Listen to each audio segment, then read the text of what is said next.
Pessoal, vamos continuar então com os conceitos de eletrodinâmica.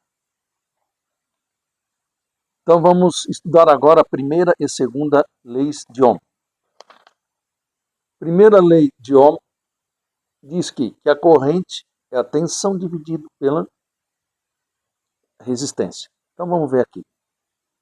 Eu tenho nesses dois terminais, nesses dois pontos, eu coloco uma tensão, que também é chamada de diferença de potencial entre esses dois pontos, certo? Entre esses dois pontos, eu tenho uma resistência R. Devido à passagem de tensão, vai aparecer uma corrente que vai passar por esta resistência, certo? Essa resistência é dada em Ohm, que eu abrevio por esta letra. O U, que é a diferença de potencial, que a tensão é dada em volts, que eu abrevio por V. E I é a corrente, que é dado em amperes. Então, o que diz a primeira lei de Ohm?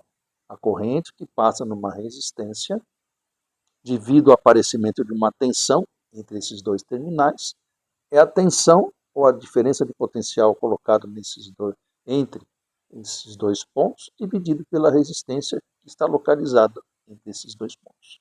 Então a corrente só vai existir se for colocado entre esses dois pontos uma tensão ou uma diferença de potencial entre esses dois pontos, com uma resistência entre esses dois pontos. Certo?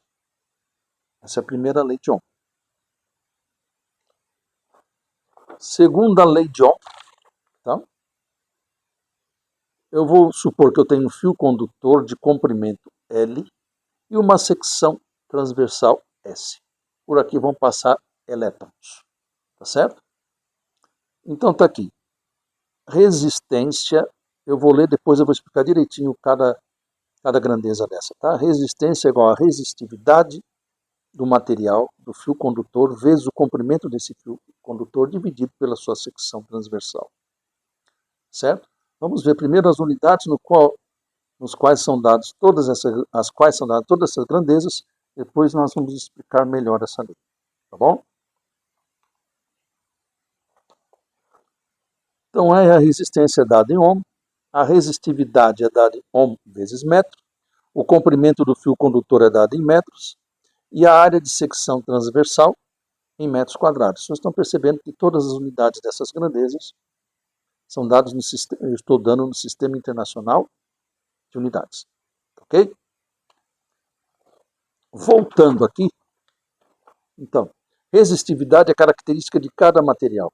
O cobre tem uma resistividade, o ferro tem uma resistividade diferente, e assim sucessivamente. Isso é característica de cada material.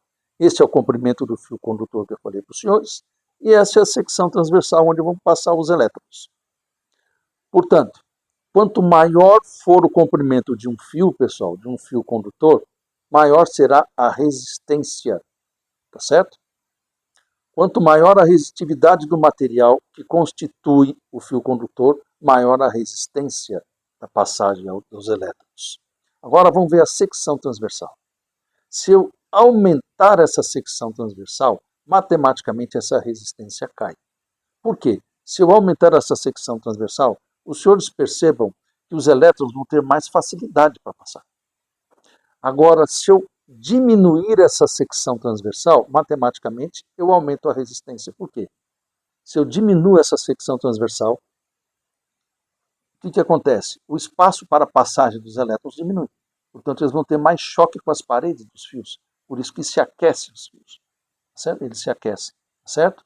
Uma secção transversal muito pequena, então o que acontece? A resistência aumenta.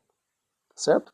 Então a resistência é diretamente proporcional à resistividade do fio, que é característica de cada material, é diretamente proporcional ao comprimento do fio, tá? A resistência. E em relação à secção transversal, se eu aumentar essa secção transversal, a resistência cai, porque os elétrons têm maior facilidade para passar por esse fio condutor, certo? Se eu diminuir essa secção transversal, eu aumento a resistência, porque aí você diminui o quê? O espaço dos elétrons para percorrer esse fio condutor, provocando um aquecimento nos fios. Tá bom?